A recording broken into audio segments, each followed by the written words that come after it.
जय श्री कृष्ण। नमस्कार दोस्तों, स्वागत है आप सभी का हमारे चैनल भक्ति ज्ञान में। दोस्तों, आज मैं आपको माघ मास महात्म के 7वें अध्याय की कथा सुना रहा हूँ, जिसमें हम सुनेंगे कुंडल विकुंडल की कथा का वर्णन। भगवान दत्तात्रेय जी कहने लगे, हे राजन, माघ महात्म के संबंध में मैं तुमको एक प्राचीन कथा सुनाता हूँ, ध्यान देकर सुनो। सतयुग में नैवद नगरी में एक हेमकुंडल नामक वैश्य रहता था। उसने शुद्ध व्यापार करते हुए 8 करोड़ स्वर्ण मुद्रा उपार्जन की। जब वह बूढ़ा हो गया तो उसने इस संसार को क्षण भंगुर जानकर अपने कमाए हुए तमाम धन के 6 हिस्से किए और उसमें से छठा हिस्सा धर्म कार्य के लिए अलग रखकर बाकी धन को अपने कुंडल और विकुंडल नामक दोनों पुत्रों में बांट दिया। हे राजन, इसके बाद उसने धर्म कार्य के लिए निकाले हुए द्रव्य से अलग मनोहर विष्णु मंदिर और शिवालय बनवाए, सागर के समान बड़े बड़े पक्के तालाब बनवाए तथा अनगणित बावड़ी एवं कूपों का निर्माण कराया।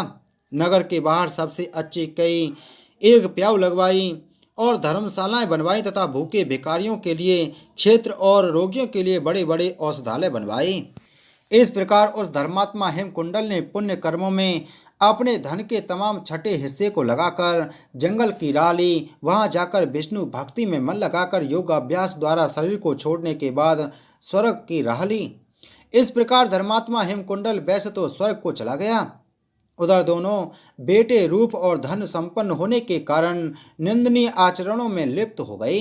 हे नृप, वह धर्म को त्याग कर इस प्रकार व्यसनों में आसक्त हो गए कि अपनी माता और बूढ़े के वचनों की भी अवहेलना करने लगे।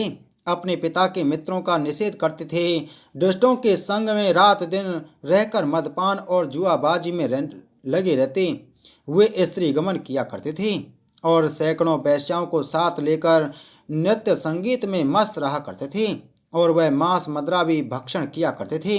हे राजन, इस प्रकार अमोद प्रमोद और जुआ मदपान तथा वैश्यागमन में रत रहने के कारण उन दुष्टों ने अपने पिता की अतुल संपत्ति को थोड़े ही समय में खत्म कर दिया और अंत में एक धेला भी पास न रहने के कारण वह दाने दाने को मोहताज हो गए।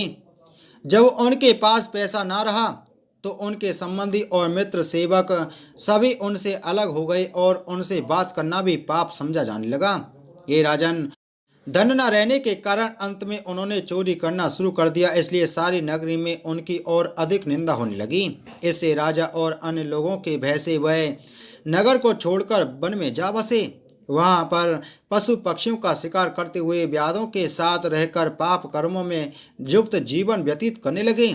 इसके बाद एक तो व्याधों के साथ पर्वत पर रहने लगा और दूसरा एक ऋषि के आश्रम में वन में चला गया। उनमें से एक को तो शेर ने मार डाला और दूसरे को सर्प ने डस लिया। इस प्रकार एक ही दिन में वे मृत्यु को प्राप्त हुए। हे राजन, मरने के बाद जब दोनों को यमदूतों द्वारा धर्मराज के सामने ले जाया गया तो चित्रगुप्त ने उनके जन्म भर के किए दुष्कर्मों का लेखा जोखा देखते हुए कहा, हे यमदूत, पाप कर्मों में लिप्त रहने के कारण बड़े भाई कुंडल को तो घोर नरक में ले जाओ और धर्मात्मा विकुंडल को स्वर्ग में ले जाओ। इसके बाद कुंडल को तो नरकों की घोर यातना भुगताने के लिए यमदूत ने असिपत्र आदि नरकों में डाल दिया और विकुंडल को एक धर्मराज दूत स्वर्ग में पहुंचाने के लिए ले चला। बोलो माघ मास महात्म की जय।